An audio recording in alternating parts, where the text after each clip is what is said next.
Hello and welcome to episode 22 of the Action Toon Bros. Yeah. I'm Ben Sturgeon. I'm Matthew Lewis. And today, it's a wonderful day because we are doing The Legend of Korra once again. Oh yeah. So watching season 3, before we actually start into the episodes, watching season 3, I had watched the episode, the season 2 finale. Oh yeah. Worst episode in my opinion. Wow. But anyway, and you had brought up that season 2 was actually not the greatest. Mm-hmm. Watching season 3 right now, I can see why season 2 is not exactly the strongest. Because if you, like you said, except for maybe a few references points, Yeah. if you took out season 2 completely, it'd be fine. Well, I'm about to say you haven't seen anything yet. You, Ed, and Chris say that. Well, yeah, dude. The season. Oh, it's a good season, and the next one's even also amazing. So we got something. So now, yeah. Let's actually start off with episode 9? 7. 7, thank you. That's right, this is episode 3 of Korra. Episode 7. The original Airbenders.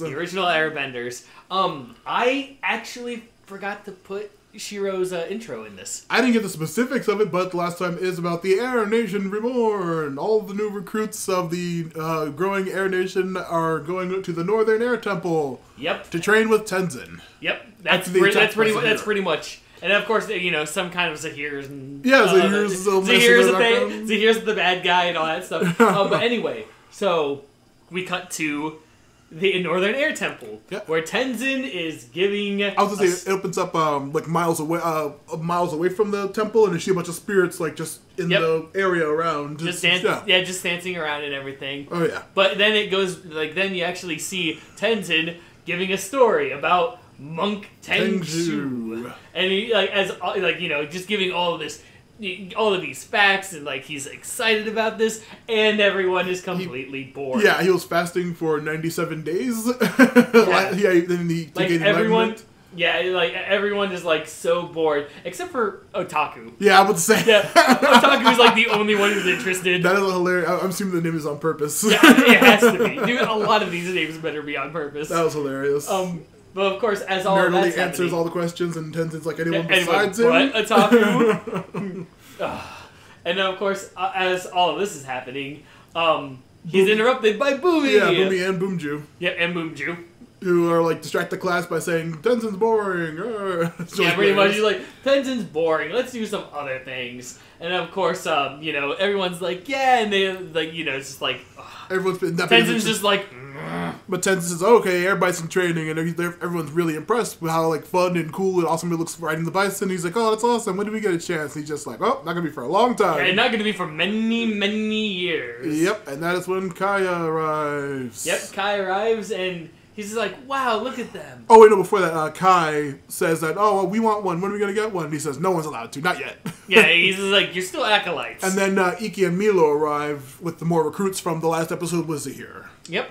And then as they appear... Oh, Pema and Kaya are also with them. Yep, Pema and Kaya appear. And that's when Kaya... Pema says that Zaheer infiltrated. And Kaya's don't worry, everything's fine. He just stole a glider and escaped.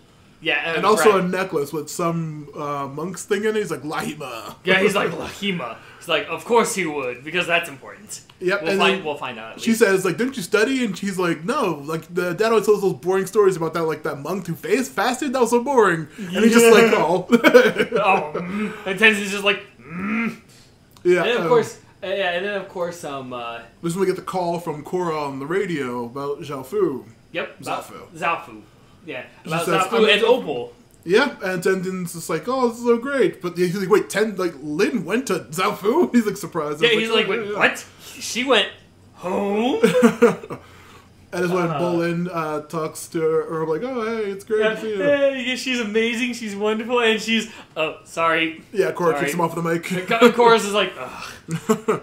But then, of course, Tenzin's hey, you're doing a good job, you're being very wise, keep up the good work. Yeah, and all that stuff. On my end, these students aren't listening, and it's really annoying, and no one's paying attention to me, and she's just hey man, Boomy can help. He's he knows how to get Boomy can help you. Why don't you trick him into helping you? Yeah, pretty much. Boomy does not like helping unless he thinks he's the one doing it. So Yeah. why don't you why don't you coax him into doing it? And Tenzin's like, that's actually a good idea. Yeah, and of course, like, conflict resolution is what I do. Yes, it is. Sure, Korra. But then we go somewhere else, where you see Kai talking to Jinora. Yep. Because this isn't going to be a thing. Yeah, they sneak off to go see the wild bisons. Yep, the wild bisons. Yeah. Bisons? Yeah. It's like you're like smacking mices. Anyway, and, Jinora is very hesitant. Of course. Because, she's like, these are wild beasts. You should not, you shouldn't be messing with wild beasts like that. And Kai's like, that's fine. It's not fine. Look at the babies. They're so cute. And the babies are like, hey, look at these people. Yeah. And Jinora's like, get away from those. Oh, we also learned that they can't fly for a week or so when they're calves. Once they're born, it takes about a week or so for them to actually be able to fly. Yeah, and while during that time, the entire herd stays grounded for the babies. Yep, Which they, is they stay grounded important completely. fact. Yep, and another important fact that we learned from Jinora. Yep. Because she's like, Kai, get away from the babies. Because the mothers are very overprotective over their babies. And, the babies are cool with Kai. The mama, however... Yep, she attacks Kai and Jinora has to save him. Yep. Because that's not always going to be a thing. It's hilarious. They have another cute little moment between the two of them. It's just like, oh, you two are ridiculous. Like, so much oogie going on here. She's like, I don't know if I'm good because, my dad won't even let me have my tattoos. Yeah. And of course, Kai's like, dude, you do that whole spirit thing. You know a lot about the spirit world and spirituality and stuff like that. Mm-hmm. You're the best airbender I know of right here. I'm surprised that you're the best. Yeah. Don't ever doubt yourself. He even says like you are a master, and it's just like the only reason you don't have him is because of your dad. It's really cool. Oh, what? It's because of dad? What? Yeah. Tenzin doing something? This is when we cut to Boomy telling the recruits. Yeah, they just, what was it he was telling? It was a pirate story. Oh, yeah, Boomy's just telling the story. And, of course, it's about, pirates catching, he caught a bunch of pirates, and, he's like, oh, this is so great. Boomy being Boomy. And then, of course, Tenzin's like, I need to talk to you, Boomy. Yeah, this is when we see that one loser that Kai kept saving during the Bossing Say capture mission, that, he's like, oh, Tenzin sucks, he's boring. Yeah, and of course, one of the other things was shaving the head bald. Yeah. No. That's not yet. Okay. That guy keeps saying, while Boomy's telling the story and enthralling all the students, that loser guy is just like, oh, man, you're so cool. Stick in the mud. Why does Tenzin suck so much? Yeah, Tenzin walks up now. And Tenzin's just like, okay, so, Boomy, let me level with you. I don't know what I can do to get these recruits to listen to me.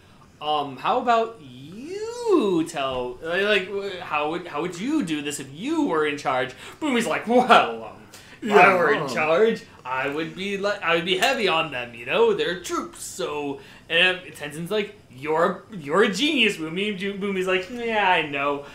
Immediately does not like it because the next day... Yeah, they see that... He says that he's won the medal for leadership advice twice. Yes, twice. And we see how, really, Boomy's really, strong and muscular, too. It's really weird. It's like, oh, actually, yeah, he's the army man. He's really tough. I was going to say, dude, of course. Yeah, the advice is to break the recruits down and build them back up. And he's like, that's a good idea. The next morning, he wakes them up with a weird vuvuzela horn that blasts them all awake. Wait, what kind of horn is that? I don't know what the horn actually is, but it looked like a vuvuzela. I thought it was like a Sousaphone. Sousaphone? It was a long, skinny, weird horn. I thought it was like the anyway. Yeah, I know Ira liked to play it. They are. They are. Come on, you recruits! They have to do this weird air hopping thing on plateaus for 10-mile run. It's insane. Right. And then they have to stand up on the the pillar for a whole hour or something like that. We learned that airbenders are supposed to be able to keep themselves warm with just using their breath because they're all complaining about how cold and freezing the plateau they have to run up to for 10 miles is. Yep. They all have to focus, and Tenzin keeps ignoring Boomy's struggling and running behind and not being able to keep up. Dude, wait, what are you doing? Yep. It's I'm taking your advice. This isn't what I meant. Yeah, everyone has bags under their eyes, and Tenzin's just like, come on, everybody, stay up. Come on, we gotta keep going. They start climbing up, after a 10-mile hike, they start climbing up the side of a mountain. where everyone is doing it slowly. Yeah. And, Tenzin's like, if you don't make it up here, we'll have to do it all over again. And then also, so we see they get to the plateau and we see the weird balancing poles all over the area that they need to hold to balance a feather with the airbending while staying on top of those poles and balancing. Yep. Oh, but at one point, it was I think it was during the climbing on the side, Boomy actually falls down and he's just like, you know what? Bye. Oh no, not yet. He's still with them for this. After that training, he's really tired. And then next is the pillars where they need to balance. And Boomy's keeps getting knocked around by lemurs being stupid. Yeah. Everyone's just like, oh, this is insane. They're all trying to balance a feather, and Otaku keeps falling off. And Otaku gets knocked off by lemurs. Boomy keeps falling off of the balancing thing too. Jinora questions her father's techniques. He's like, Dad, is this really the best way to do the recruits? Because I think everyone's really messing up. He's like, no, it's fine. Shut up. It's good. This is the perfect technique. Shut up. I'm the master here. And this is when we cut to there's the head shaving with Da. That's right. Yeah. The guy from Republic City. Yeah.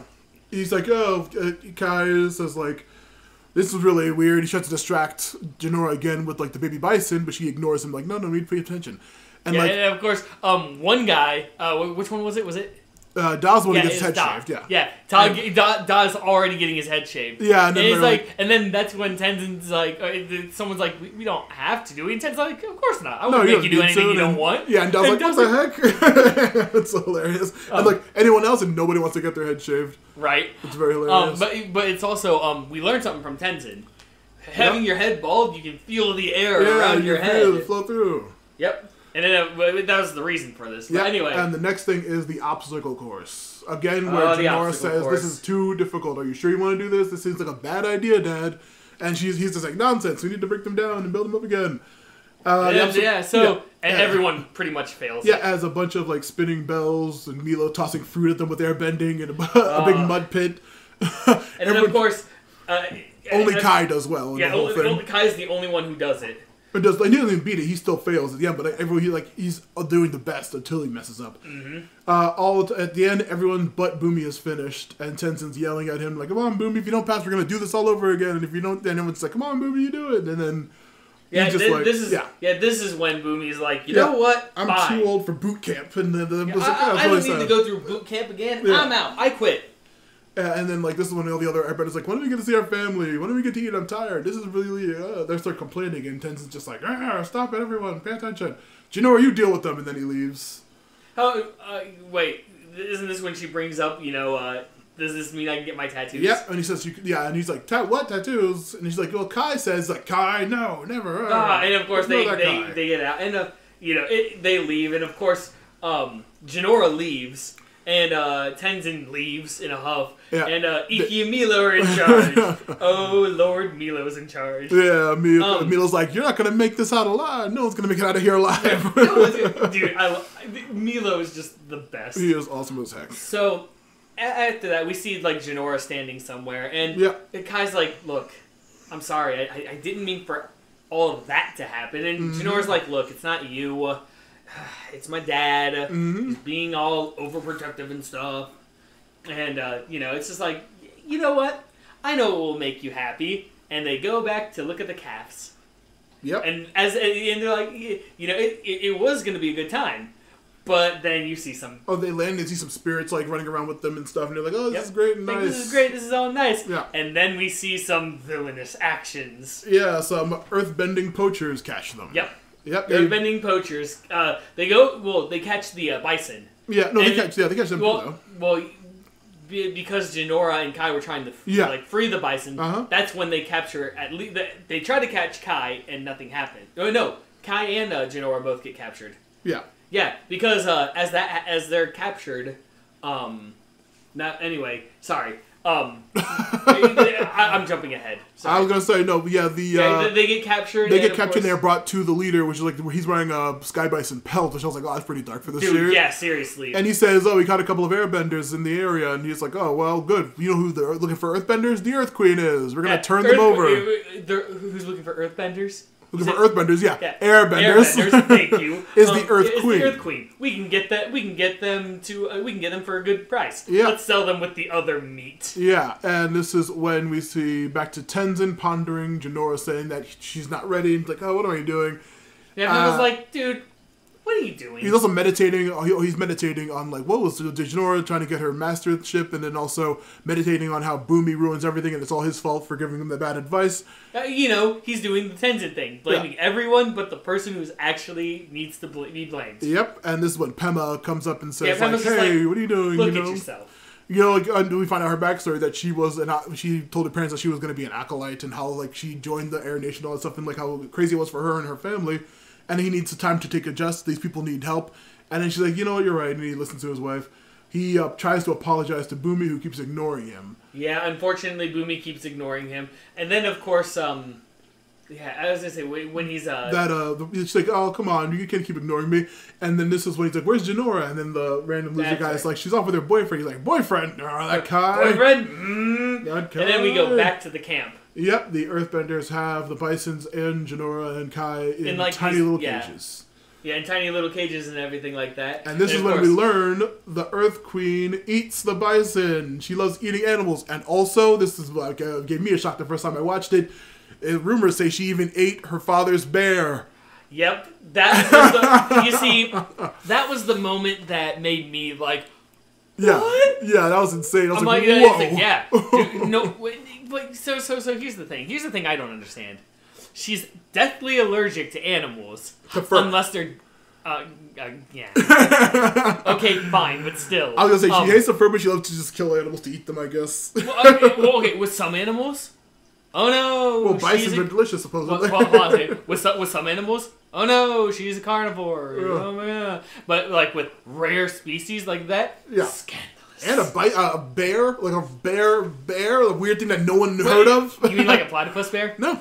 You mean like a skunk bear? No. No, it's just bear. A bear. This is weird. Sorry. Yeah, when they said that, my brain went spinning like, oh, did she actually eat the bear? Like, what the heck? Like mentally, it was one of those moments where I was like watching it, I was taking a drink. Mentally, when I hear, I heard she even ate her father's bear, my mind went, what? Yeah. But anyway, so they're in tiny cages, and of course, Kai's like, what are we gonna do? Yeah, we gotta get out of here. Yeah. And of course, Jinora's like, you know what? I have an idea. Calls over a teeny tiny little at first, Kai's like, hey, why don't you do your astral projection thing? And she's like, I can't. It's too uncomfortable, and I'm squeezing the stage. Because she has to be like actually in like a Zen mode. Yeah. And it's she's like, well, I can do this. That were with them earlier, yeah. Yeah, she's like, I can do this.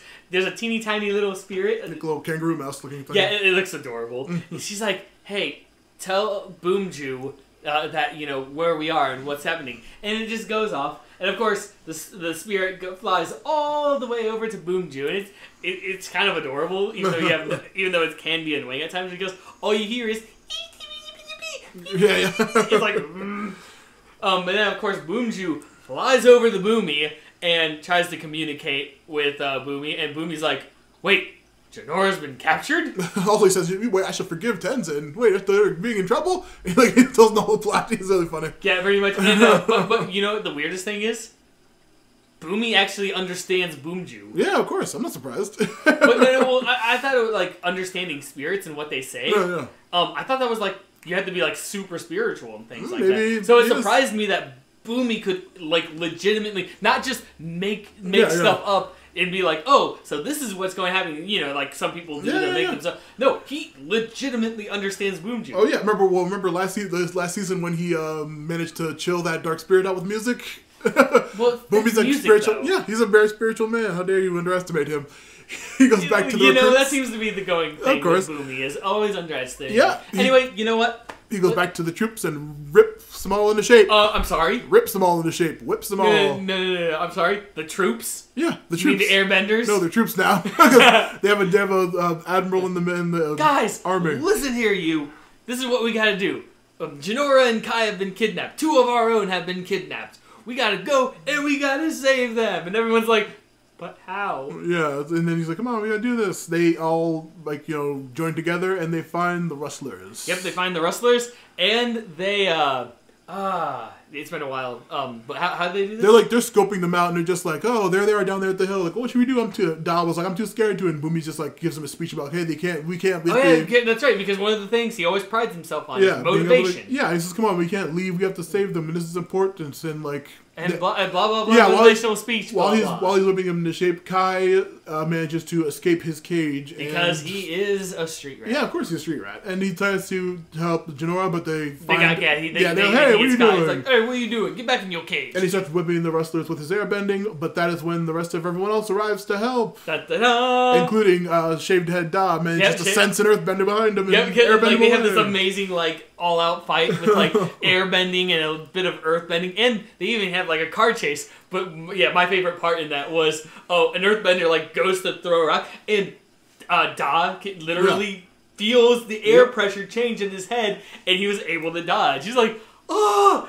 And then of course there's a pursuing of it's like the truck's gone and Jinora's still there. What? Yeah, it's really crazy. Milo takes out the leader, which is really cool. Yeah, right? And the rest take out all the backup. The leader, he stops him, but the leader escapes and manages to get in his truck with Jinora and the bison still in it. Yep. And Kai gives chase. This is when Tenzin, who's flying by on Oogie, is just like, where is everybody? Yeah, what's going on down there? And all of a sudden, Boomy's like, Tenzin, don't freak out. But we came to rescue Kai and your daughter. Wait, what happened? These guys. Yeah, but we see the herd of all the bison bump into Tenzin while he's flying. And and they all he looks down and he sees Jinora in the cage being driven off, and he's like, "What's going on?" And he goes down. He sees Kai chasing. He sees the truck, and and with that he's like, "Wait, Kai chasing truck?" Yep, Tenzin goes down with the bisons, and he manages to knock the truck over, which is really cool. Dude, this scene was amazing because all of the air bison are just like, no, you ain't stealing from us. Boom! Yeah, the guy is taken down by Kai, and he's ready to keep beating up the guy, but Tenzin says, no, don't do that. But you did a good job. You did good, but you're gonna be an air acolyte. You gotta keep calm. Yeah, and the poachers are locked up in their tiny cages, just they try to lock them up. It's really funny. Boomy locks them all up. Yeah. Da keeps telling them, hey man, you guys should shave your heads. It's awesome. He's like, dude, that thing that Tenzin said, that actually happened with me, man. Yeah. You should totally get shaved. And of course, Tenzin's just like, okay, look, so all of this stuff, with all the air benders and stuff, it kind of reminded me of, being like Dad and stuff like that. I was a bit rough, and I do apologize, and they make up. Yeah, the brothers make up, and then this is when we finally get the titular line of the episode, and he says, the bisons were the original airbenders. Yep, and as if on cue, hey, look over there, and you see the caps are starting to fly. Yeah, it's oh, it's great. This is amazing. Oh, also, Jinora says sorry, Dad, for doing all this crazy stuff, and he says, hey, you know what? I'll think about giving you those tats. And then, no. At first it was you really are ready to become a master. Yeah. Those tats, maybe we'll think about it. Yeah, he's just we'll still think about that one. Yep, and that is when we see the bison fly, and that is the end of the first episode. This was a nice change of pace. Yeah. You only saw Korra and Team Korra. In a phone call. Yeah, that one scene. Everything else was all about these guys. Oh, yeah. So just seeing how they're going to cope. And, then again, it's Tenzin as well who has to cope. But he should not have asked Boomy. Of course. And, of course, Boomy got upset. Boomy! You were the one that told him to do this. Because Boomy's silly and he doesn't say the right thing all the time. But also, Tenzin's still a not great teacher. I know he's not, but still. He's good with his own kids, but not. Korra had trouble with him and all the other stuff. But he's a difficult man to deal with. Yeah, see, and of course, this was. I was very hardcore about the whole Tenzin Pema thing and how I didn't like it. No. This one's making me warm up because Pema is a good character. Don't get me wrong. Oh yeah, I do like Pema as a character, but I can see why she and Tenzin got together. Maybe. Well, yeah, she keeps on making the right choices and stuff. But yeah, I know it's a very good episode. She is a very good wife to him. But still, but yeah, this was a nice change of pace. There was some action. It wasn't we're going to steal the Avatar. It wasn't blah blah. It felt like Avatar, an old, it felt like a mini run-off storyline from the original series. Right? Yeah. How small and specific it was. But now speaking of which, we have to go right back to the main story, Yep. which is episode 8. The Terror Within. Dun, dun. So, the Terror Within. I don't have... I keep forgetting to do... I kept doing the Shiro Shinobi thing. I forgot. That's cool, man. Last time, Korra is the first metal-bending avatar. Dun, dun, dun. She's being trained by Sue, and also Zaheer is closing in on Zafu. Yep.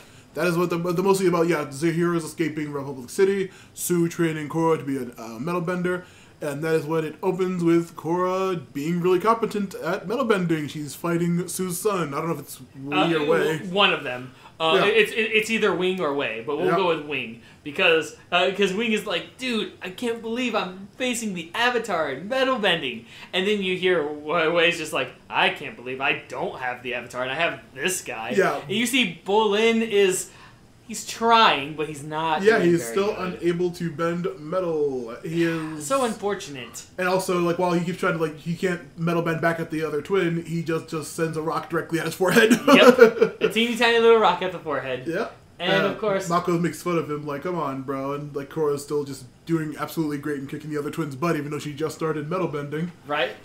And then, of course, Mako's like, I mean, come on. Yeah.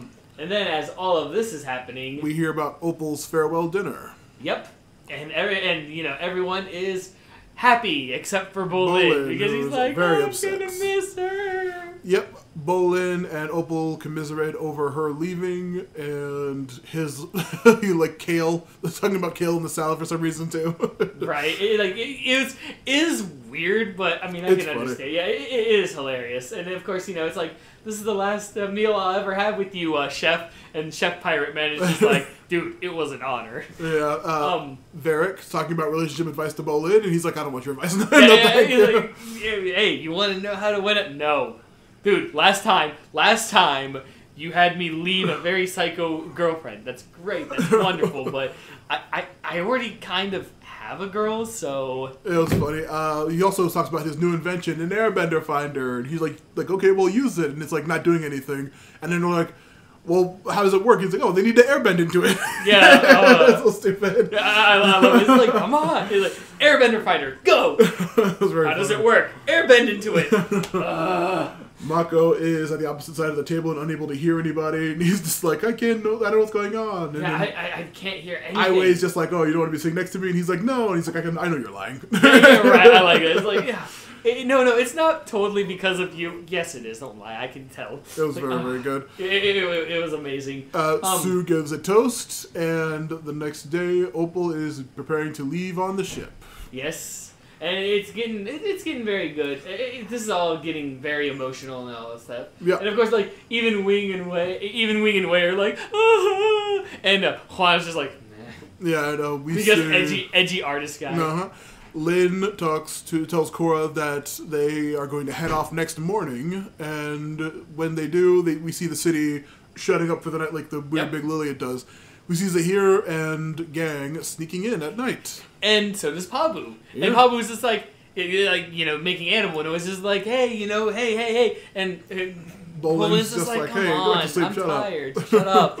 And then looks out, Pabu looks and sees him again, does the same thing, and he's like, and actually, before the second time, we see Zaheer's crew go in. Minghua does some cool spy stuff, and she like cuts a circle, classic spy style, into her window, and manages to take it out with water bending. It's very, very cool. Dude, I'm sorry, but Minghua is my favorite of these. She's great, but then second favorite. Naga wakes up and is darted. And is knocked immediately out. darted. And Korra's like, hey, what's going?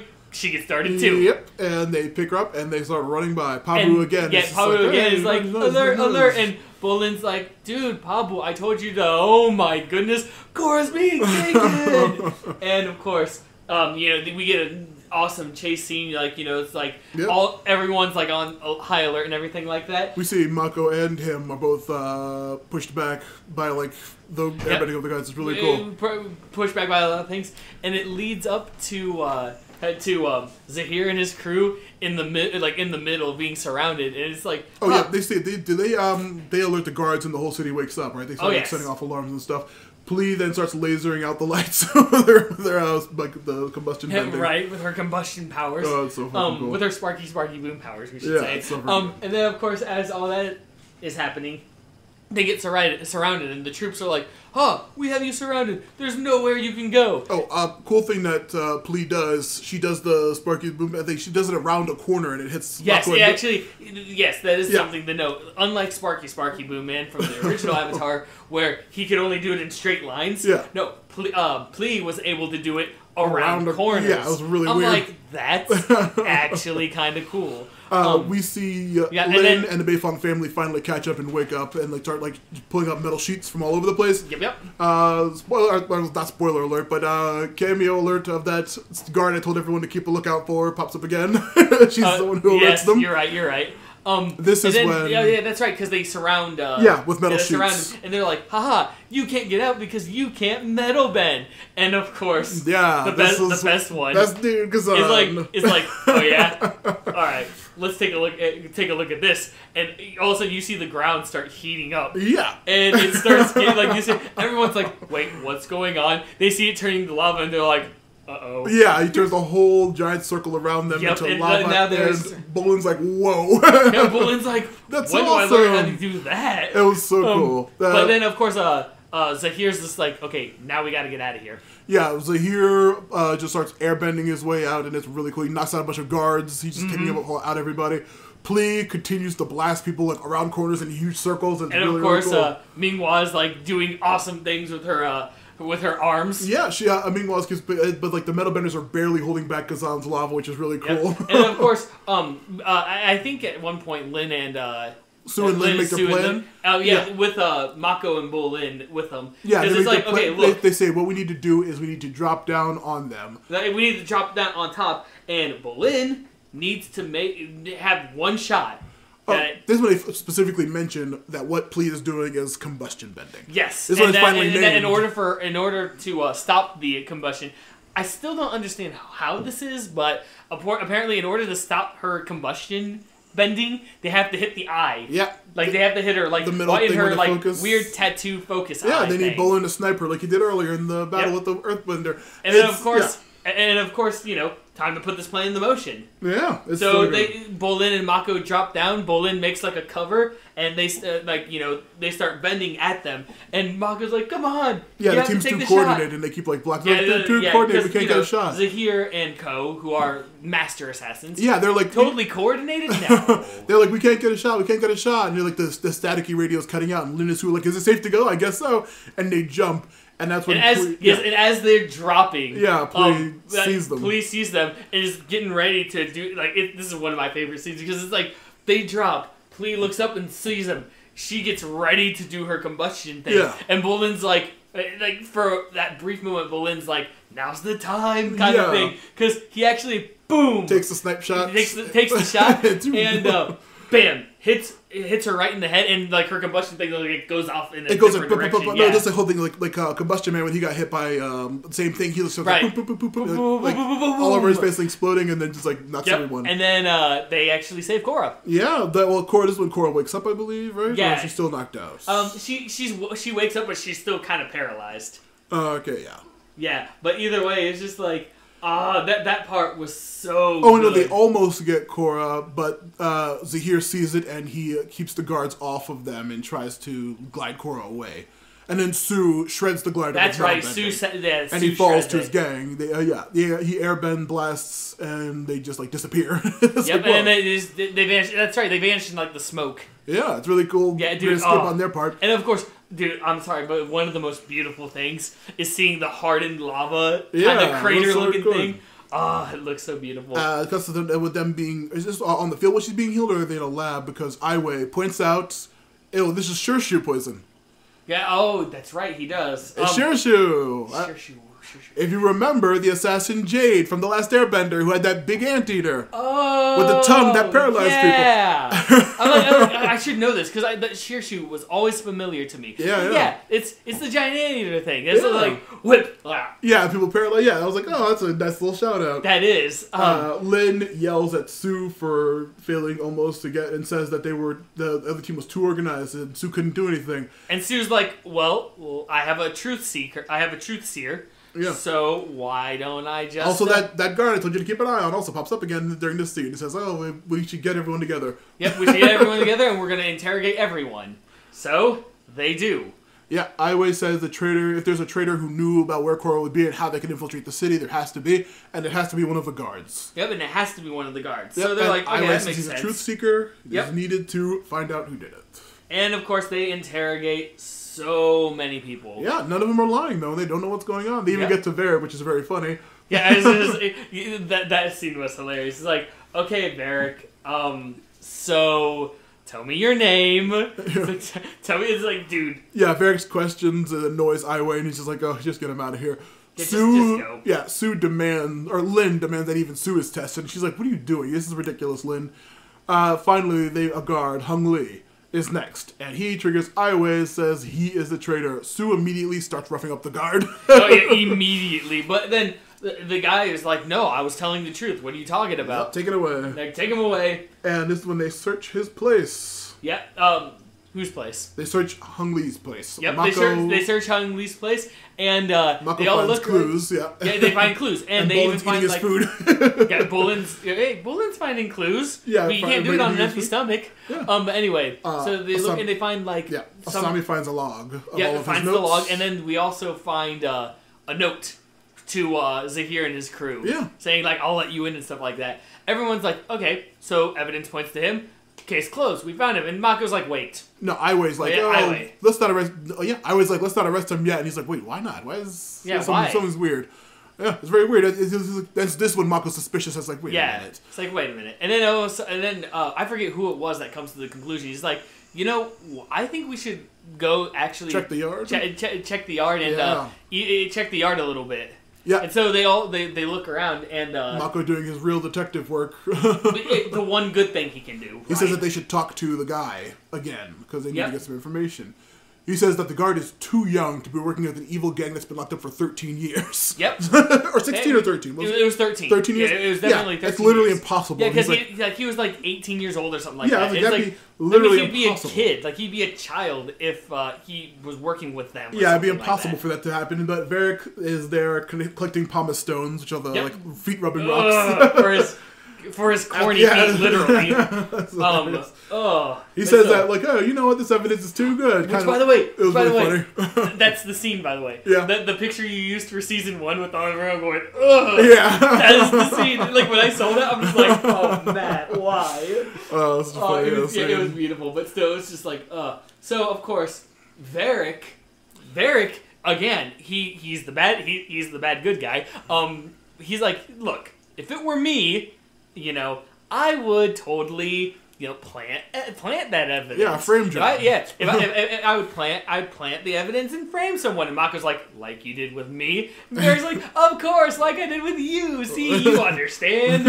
And so good. And of course, someone I forget which one it is, but they're like, that actually makes a lot of sense, actually. Yeah, and he says, you know who would benefit the most from that? Aiwei. And they sneak into Aiwei's house, and they start investigating his place. They're, looking his around. Abode, yep. Yep, they find a sliding bookshelf from some scratch marks on the ground. Yep, and when they open it up, they see a stairway to a little basement tunnel looking thing. I don't think they go in it yet, right? No, they don't, but they see something. They just see the steps. Because at that point, before they can go down and look into what it is, Aiwei's on his way. But yep, he returns home and confronts them, and Bolin offers some really bad lies and some tea. He's like, he's like, why don't I give you guys tea? You guys are being weird.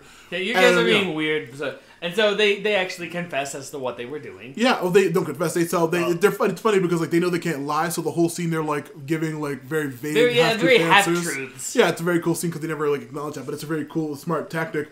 They say that they don't believe Hung Lee is guilty. And they say that he's like, oh, so why were you at my house? And they're just like, we were just looking around, and like he realizes that they're onto him. Yep. And so he catches them in a big metal room immediately, just like suddenly out of nowhere, locks them in. Yep. And Korra, of course, just metal bends them out in a second, and they like chase him down because that bookshelf is open. Yeah, the bookshelf was open, and then they actually find out what is they it. find a and big it was basement lab. Well, it not only wait, was it just the lab? It was like a because it was also I thought it also had a path. It's also a pathway entranceway, and that is when they see a huge barrel explosive device. Yep. Very spy-esque like situation right there for them. It was really cool. Oh, it was, dude. It explodes and goes off, but they managed to block themselves just in time. Yes, they do. And of course, as this happens, he's gone when they. And he's vanished and gone. Yep. Well, obviously, an explosion like that is going to cause a ruckus. Yeah. So when questioned by Sue, they reveal it's like, hey, we learned that that the one guard, Hong Lee, he's innocent. Yeah. Sue and Lin arrive, and they're like, "What's going on?" They're like, I was behind it, and of course, Sue is very upset. Like, I can't believe it. That guard I told you to look for is also there. She says, "Also, we'll search for him. There's no way he'll be able to get out of here, but we can't find him." Yeah, we can't find him. This is when Korra calls the Airbender search to catch the gang, or calls off the Airbender search because we're gonna deal with these guys. Yeah, you gotta find out. You gotta find Aiwei. Yeah, we gotta figure out who these guys are and. But what of course, doing. Lynn's against it. Yeah, she says no. We should keep fighting Airbenders. It's too dangerous to go after him. Yeah, and besides, now that we know that he's working with Zaheer, you know they're gonna keep making attempts at you. Yeah, he said this is not what we should do. Korra says it's my job. I have to do this, and like Sue's just like, no, Lynn's right. No, Lynn's right. I know. I really want to find Aiwei. Yeah, but you let us handle that. Yep. And then of course that night, Sue walks in and goes, "Okay, look. You guys really think you guys know how to find Aiwei? Yeah, look. You guys really know. Like, can you actually bring him back safe?" Mm-hmm. Well, just find him. Yeah, we'll find him. But she didn't want them dead, of course not. It's like they're like, "Yeah, we can do it." She's like, "All right, Lynn's asleep right now. Yep. So get lost. Here's the keys to a jeep. It's gassed up. Here's the jeep. Go find Aiwei. Yeah, don't use Naga. Here's a jeep. Go." Yeah, it's really cool. And then like cut to them like driving off like, oh, Team Avatar style. Oh, so good. And that is where the episode ends. Oh, I loved it so much. It was such a good episode. I forgot that Aiwei was the traitor when I watched the series originally. I completely forgot. I was surprised, although surprisingly enough, I say surprised so many times in that sentence. I did, especially with Hong Lee. Yep. When there was a bit of a pause before he said he lied, I had a very slight suspicion that Aiwei was. Then, of course, Aiwei was like, "No, don't put him in prison just yet," and blah blah blah, like that whole thing. Then I was like, Mako, I'm like, okay, something's wrong with you. But even then, the actual reveal of him being the bad guy. Still shocked me. I love that. Just like whole episode was a big investigation, yeah, and it was also literally a cool fight. We actually it feels like so much happened in one episode because we actually got a fight with the whole team versus the whole good team, and they whooped their butts. Oh my goodness, yes. But still, and of course, shout out to Gazim. Gazan. Gazan. Oh my goodness, best one. He is awesome. Yeah. Best guy, Gazan. Best girl is Minghua. I'm done. Best girl, please, come on. Excuse you. Anyone can combustion bend. Minghua, she water bends. So just by using the water around her. She does insanely cool stuff. Yeah, I was just saying to make arms. Yeah, she has arms made of water. She has stuff like the going through the door cracks, freezing it to expand it, and then and then also the whole cutting the circle out with the water and then taking the thing. She has so many really cool utility and what things does you've Flea never do? seen. Boom! Yeah, boom, laser on a corner. She's awesome. Dude, she's not the best girl. She's awesome. Well, the best girl is Korra because she's such a dum-dum. Yes. Although, so this episode, specifically, because of facial expressions of Sue and Opal, specifically, I have, especially now knowing Aiwei was in on this, why do I have a feeling that everyone's kind of in on it? It's weird. I might be highly over suspicious of this. I'll say the whole everything's really. It's always fun to watch because you like like I said, back in the day when this was airing, everyone was theory crafting everything, like every possible scenario. People were running. Like, and that's what I'm doing right now. Of course, it's the funnest part of watching a show. Just like the other series we're doing for the podcast, Young Justice. We don't know what's happening, so it's fun to just speculate all over the place because you never know where it's going to go. You know something though? Let me be honest with you. You know what the most fun you're having about this is? What? Seeing me do this, knowing that you know the answers. I know exactly what's happening. No, but in all honesty, it's like. So many good things about I this. loved the fight scene in this, and I love the whole mystery of Aiwei. Like, felt like it went back to its roots, kind of, in a way, because it was. No, it wasn't the noir scene, but it was still detective work and like actually trying to figure things out. Oh yeah, that was so good. And Speaking of which. Speaking of cool things... And detective work. and more detective work, yes. We get to the last episode of this episode. Episode 9. The Stakeout. I like it when they change the formula just a little bit. Yeah. The last time is Zaheer's attacks at the Zaofu city.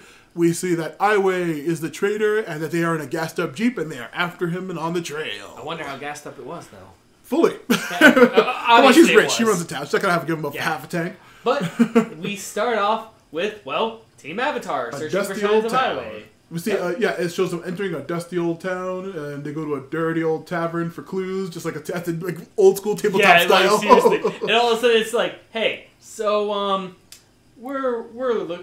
this is when we also learned that... they turn to see wanted posters. Yeah, wanted posters for them because, the Earth Queen. Yeah. So... Technically, this whole massive land is all the Earth Queen's property, so yeah, she can just send out wanted posters for them, which is hilarious. Some tavern ruffians get ready to attack them, and Asami's like, we should probably leave. And like they start backing out. Korra gives the patented waterbending. Yeah, I'm watching you. I'm watching you. Dude, I was glad to see that again because only because the one time we see it is with Lin. Yeah, Lin. Lin did it to her, and then she did it to Lin. And she's just like, Lin was like, what are you doing? And now Korra. See, in this one it makes sense because they're all like just backing up slowly, and Korra's just like. Watching you. Yeah, it's great. We see that in Zaofu, Lin is like, tomorrow morning, ready to leave. And we're ready to leave. And Sue's like, okay, Lin, don't freak out. But last night I sent him to find... what? Yeah, Lin is just really angry. Lin is not happy about this. But he's like, look, it's fine. It's okay. kind of thing. And of course, Lin's just like... Argh. Yep. As the gang travels, Naga finds the boulder hiding Aiwei's car. They said they did take Naga with them. They did take Naga? I think she... Oh, yeah, that's right. Yes, they did. Because remember, when they pointed out last season that Naga can't carry the whole team on her back. Okay, unlike Appa. Okay, but one of the lines that I put down here that Lin and Sue had, where it's like, look, Lin, you can't control Korra's life. Lin storms up and says, I can try. Yeah. I'm like, that's okay. That is the Lin I know. Yeah, that is classic Lin's whole motivation here. So anyway, now we're back to the group outside of the town, knowing that Oh, no, this is a different town. They travel from that dusty tavern to a different, because they're about to go somewhere else. That's right. It's the Misty Palm Oasis. Well, dude, spoilers. I don't care. I was about to get there in a minute. I'm sorry. I got too excited. Naga finds the car hiding behind a bull. But then, like, Naga tries to get some treats from Korra, but she's like, I don't have any treats, and he slaps her in the face with her tail. That's hilarious. And yeah, it's the Misty Palms Oasis. Yes. I'm sorry. I got too excited because when I saw Misty Palms Oasis, I was like, dude, I know this place. Yeah, they show the dried up old crappy fountain that they went to back in the day. It was hilarious. Right, but Mako goes full. Yeah, Mako goes full cop, but he's just like, all right, we're gonna go into the town, we're gonna find some answers, and then Bullet's like, disguises. We need disguises, and that's a great idea, you know. So they're not so conspicuous. And what are the disguises that Bullet gets for them? They're wearing yellow ponchos. Yeah. Like, we're talking like rubber ducky kind of yellow ponchos. Yeah, and Bullet's going into a ridiculously detailed backstory of his character, but then Mako's just like, shut up, come on, we gotta go. Shut up. And so they get in. And of course, they go to the Oasis. It's all dried up and even worse than last time that they were here. Than the Team Avatar was here last time. Right. And then of course, there are spirits all over the place too, which is like there's some spirits around. And as Mako and Bolin are walking around trying to find places to look for answers, there's two mysterious bounty hunter looking guys that are just keeping their eyes on them. Oh yeah, they go to a barkeep and like. He gives Aiwei's description and and he's like, that bum. he told me that my drinks were horrible. No, he said, like... I told him we had the best in town. He said I was lying. And I was. He like just brings it, and I was. My drinks are terrible. This one we cut to Korra and Asami bonding over not knowing Zaheer's plans. Right, like, and they have the map out. Too. Yeah, they find a letter in the Jeep to meet at a nearby grove. They like, and they search the map and they say, we don't know where this is. Where could it be? And as this is happening, little spirits are like walking on the map, like, hey, look at this, look at this. We're spirits, and it's like, get out of here, you things. It's like the first moment I saw that, I'm like, Korra, pay attention to this. This is important. But then, this is when we cut back to Bolin and Mako asking the people, and this is when the two ruffians are like, hey, what are you, like, looking, mean mugging them from across the room. Yeah, and then, of course, they go into a tavern at this They say, point. we gotta lose them, so they start, like, they try to ditch them and start running around, and then they give chase to them, like, okay, they're after us, we gotta keep going. Yep, and then after all this chasing is said and done, they actually go into an alleyway. Yeah, an alleyway. Yeah. Where they find an highway. Yeah, an highway. An highway in the alleyway. He's right there for the two. He enters a building. He enters a building, and they're like, Yeah, Mako goes back to Asami and Korra to try to figure out what to do. Yep. And then they decide the plan to stake him out in his room. And how are they going to do that? Because right across the street, conveniently enough, there was... Well, there's an inn, a hotel. They say we'll stake out the place. We'll wait for him to leave the room to go to this meeting at this weird grove or whatever. Yeah. They need to, and they go into this inn across from the. Is it the same inn? No, I think it's the same. It's like it is the same. It's just a different room. It's like a U-shaped hotel where they're going to the opposite side of it to catch him. The innkeeper won't let them stay because teens mess up the place. Yeah, because teens mess up the place, and that's when we see. Is this like a callback to did Aang and them deal with the innkeeper? I don't remember. I don't think they would have. But then of course the two ruffians finally bust in and find them. And they're like, hey, and they're like, dude, we don't want any trouble. And all of a sudden they're like, trouble? What are you talking about? I know you. You're that mover star Bolin. Yeah, Nuktuk. You're Nuktuk, hero of the South. Yeah, they're movie fans and they want autographs. You find out their name is Macau and May. Yeah, and they. Oh no, and Lily. Sorry, Macau and Lily. Yeah. And dude, I'm sorry, but Lily cringed me. Like I had a feeling. There are fans like this out there. Oh, well, dude, I've been to, like, Avatar panels at cons, and I've seen, like, really crazy, cringy fans do crazy stuff to the actors, and I felt like just, like, a direct, like joke. Yeah, right, that's what I'm saying, too. It's like, this is what they must be like, because not only does Lily have a poster for him to sign, but she holds up this really, like, shitty-looking Nuk doll. She's like, I made this doll for you. Yeah. I'm like, dude, honestly, when I heard her say that, I'm like, dude, I would be more surprised if you didn't make that out of some of his hair. Yeah, it's hilarious. The inn lady says, "Oh wow, you guys are famous. I can give you a big room." You're fans. You're friends of this famous guy. Of course, I could have a room for you. And everyone is in a tiny room. No, yeah, like also we see like every weirdly like stroking her ponytails while he's signing. He's like, Bolin's really uncomfortable. It's a really funny scene. Right. That made me laugh way harder than I should. They asked for a specific room. It's like, really, that room's tiny, and like, we can give you a bigger room. She's like, no, that'll do fine. And it shows them all squished in. Yeah, everyone, even Naga and Pabu. Slapping Bolin in the face with her tail because the room's so tiny. Right. But then we actually get, as they're staking, and of course, it has like a montage. They're like, okay, look, we're going to stake him out and we're going to see when he leaves. And we have a montage of like different time. As they wait, Bolin pulls out a Pai Sho board. Bolin pulls out Pai Sho. And Asami and Bolin are both really good at Pai Sho, so they say. Mm-hmm. And so they start playing Pai Sho. And they disagree. Where Asami keeps winning. They keep disagreeing about the rules. And they're like, wait, that's not fair. Wait, no, that's not right. And then they finally find a rule book. And it says, the rules are different from region to region. People play differently. And it's like, oh. Yeah, but no, what was it? I forgot to write this down. What the actual specific rules were? Yeah, like Asami plays like the more calm and collected, like the more tactical game, because she learned that the game was more about tactics. This game's about strategy, and he's like, no, this game's about chance and wild risks, and it's like they're playing very differently. And the book says because it's regional. Yeah. So technically, both of them are playing right. Yeah, and it was really funny when Bolin saying, "This is dumb, Korra. As the Avatar, you need to standardize these rules." And I'm just like, that's a great joke. Right, that one was good. And the one time when Asami's like, "Hey, I think you might actually beat me this time."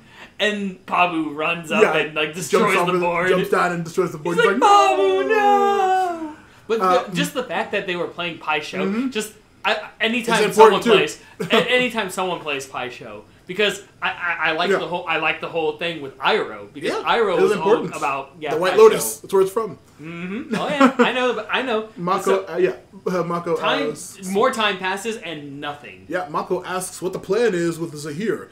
He didn't break. They're saying like Zaheer. What are you gonna do when you confront Zaheer? Because he didn't break to like interrogation for 13 years. 13 years, and now he has bending. Yeah. So it's like, what are you gonna do? Yeah, Mako wants to spy on the whole group when he goes to meet them, but she wants to take Aiwei while he's leaving and just capture him there. Right, but it gets to be nighttime. Yeah. And Aiwei is still... They say, like, the meeting is literally, like, in a couple, like, minutes or seconds. Yeah. Where is he? And so, this is when Korra is like, you know what? No, we're just going in right now. We have to. Yeah, it's very funny that she's, like, jumps out of the room and, like, busts in his room. And we see Aiwei just meditating. Yeah. And then everyone's like, wait, what? You see, Korra makes the connection finally. Wait, it's not here. It's there in the spirit world. The grove is in the spirit world, of course. You guys, protect me. Yeah, she's going to meditate after him. Yep. And then she does meditate. Yeah, the gang waits in the real world. In the spirit world, Zaheer meets with Aiwei under a big tree and says...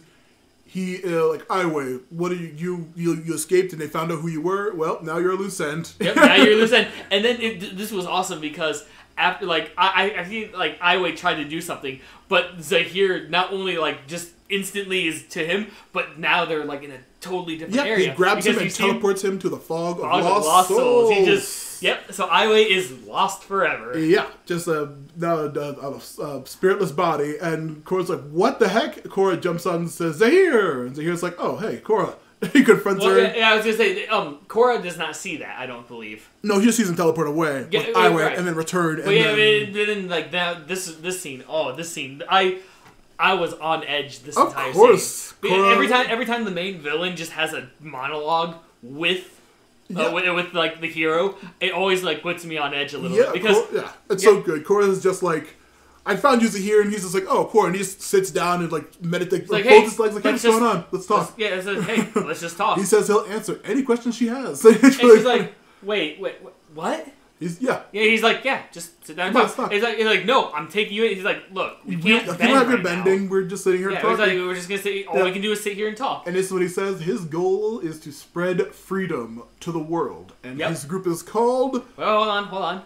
Before we get there, he says it now. But because she brings up the White Lotus. She's like, oh, the White Lotus. Yeah, because the White Lotus protected me from guys like you. He's like, oh, the White Lotus. Yeah, they're kind of the same as we are. Yeah. Did you know that there's another group? Oh yeah, he goes into the history of the group. Yeah, right. Yeah. And then that's when he reveals that they are the Red Lotus. He says the White Lotus aren't what they were before the 100-year war. Yep. With Aang.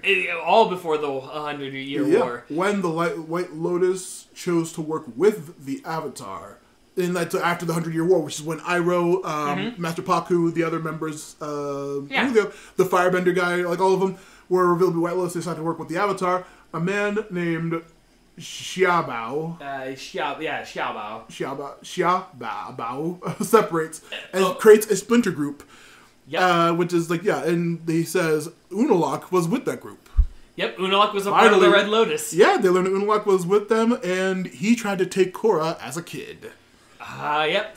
And also this is when we cut out of the spirit world too. And we see Zaheer with his group meditating with his group in a cave. Yeah, and as he's doing this deep meditation, as he is in the spirit world, talking to Korra. Yeah, he somehow is also able to tell his crew where Korra is. Yeah, he's like, Korra, Misty Palms Oasis. And they're like, what? Ghazan and Ming-Hua just get up and leave, and Please stays there with him. Yep, and Please is like, I'm staying with my boyfriend. Yeah, Zaheer says that they wanted to work with Unalaq to train Korra onto the path and free Vaatu. Yeah, they're right there. It's like, that whole thing with you opening up the spirit portals and freeing Vaatu, we had planned that. Yeah.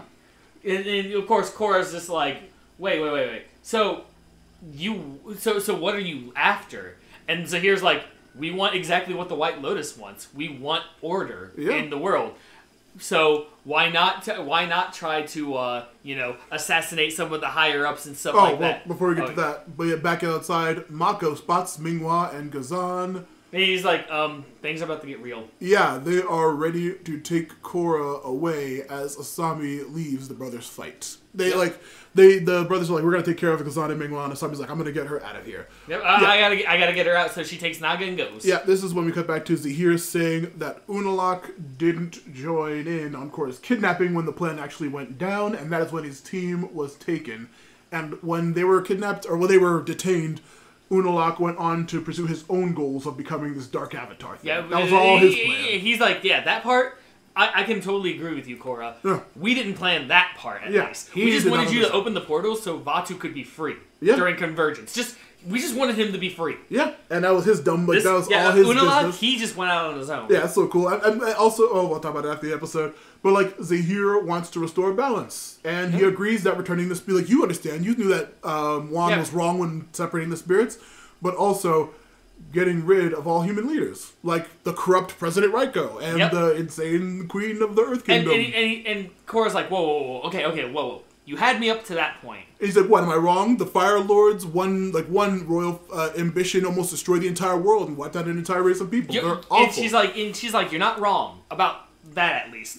But there's another. We can do this a more peaceful way. There's another way of bringing balance that does not involve killing.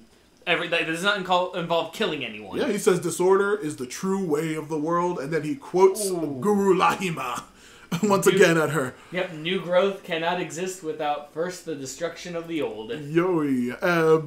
Back outside, Bolin Bolin and Mako are losing to their opponents, of course. Minghua catches both the brothers in ice very easily because she's an insane good waterbender. Yes, she's a good airbender. That's why she froze them in ice. Yeah. The Asami and Korra are riding out, but suddenly their car is taken out by earthbending. Yep.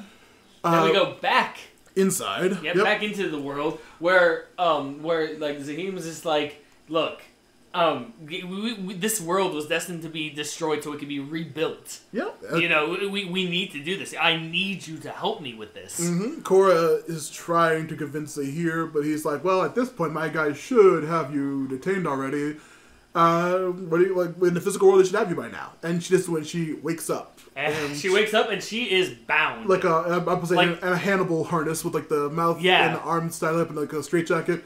And with her in the same room, you see Asami. Also like chained up, and Korra's just like, Zaheer's gang, what happened? Yeah, Zaheer's gang, what happened? And Asami's just like, we were caught. Yeah, like, wait, Zaheer's gang? This is the Earth Queen's forces caught us. He's like, wait, what? Yeah. It's like, yeah, we were caught. We're in Ba Sing Se right now. We got caught by the Earth Queen's forces. They're on their way to Ba Sing Se. We don't even know where they are. That's right. They're on their way. Yeah, then we got to Gazan telling him that we lost the Avatar, but we have the brothers, and next stop, Ba Sing Se.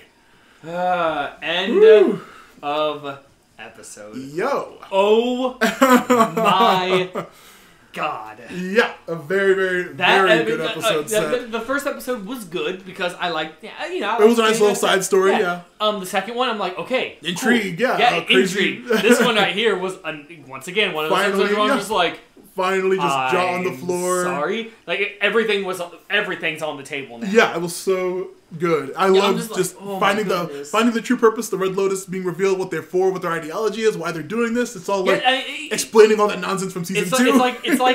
It's like the anti-White Lotus, except for they still want the same They're goal. doing what the White Lotus was supposed to be doing. Exactly. Yeah, because the White Lotus they were all one group. Yeah. And they were all supposed to do something like this. But then the White Lotus is like, nope, peaceful time. Yeah, no, we gotta work with the Avatar. And they're like, what? No, I'm Xiao Bao and I'm crazy. I'm Xiao Bao and I will capture the Avatar. Wait. Maybe he was. I'm not gonna say anything, but the Red Lotus concept and this team of really powerful, like, anarchist people is really, really cool. Yeah, it's honestly, you didn't see it at the beginning. Yeah. But now that this has been revealed, it's kind of like what they did with the Equalists. Yeah. Only to a broader scale, to a more... Woo! I was gonna say like not to spoil any future seasons, but like just now that you understand. No, you covered your ears. I almost covered my ears. Not a spoiler, but like the main thing about like, each season of Korra, each main villain's ideology is like a specific, interesting, cool thing. Like with the Equalists in the first season, it was to make non-benders more equal. Yeah, and then in the second season it was spirituality, which the South isn't spiritual enough. They don't have like a religious bent to their lives, and they're bad and corrupt now. And then this one is these like anarchists saying that like rulers and like despots and those people are all bad and they need to be taken out. Despots? Yeah, despots. Like a dictator. Despot. I've heard despot before, but whatever. Yeah, anyway. And then like the next season has it's the next season has but like I absolutely love the Red Lotus, and it's so cool to see a villain like this. Such a high concept, like really cool thing. Even before I knew they were the Red Lotus. Yeah. I kind of want to know now how Zaheer would have been like without the bending, like he normally was. He was already a kick butt dude. Yeah, right? I know, right? He was like already amazing, and now they added the fact that he can airbend. Yeah. I was like, ooh. He was but so yeah, good. but still, it's just now I want to know what's going to happen. Well, you're gonna find out. Actually, I was gonna say our next episode of this should be the finale. I think there's only 4 more episodes. Is it the 4 more? I think this episode. I think this has 13 episodes actually. Oh, interesting. Well, we're gonna cover the end. It's gonna be a crazy. Oh no! I don't know if I'm ready for this, Matt. It's so good. Matt, don't think I'm ready. It's so good, and I'm so glad because it's gonna be. We have a lot to discuss. It's gonna be another long episode. Oh, I bet it is. Yeah. So 13 episodes. So yeah, we're doing 4 episodes for the finale. We have to. Oh yeah. We can't just do a 2 and 2. That'd be terrible. Yeah. Yeah. Well, maybe we'll see if we're gonna have guests or not coming up for that episode. We'll see. We gotta figure that stuff out, but it'll be a surprise. That was great. I'm loving this season. Season 3 is so fantastic. It's so what you're liking is my reaction. Of course, that's the best part. Oh my goodness! Just now I know that they're. I mean, at first they were just people who wanted to kidnap the Avatar for some reason. Yeah. Also, they offhandedly mentioned, like, so while we're in Republic City, we're going to deal with Raiko? And they're like, no, we'll do that later. Yeah, I know. Now we know what they meant. That.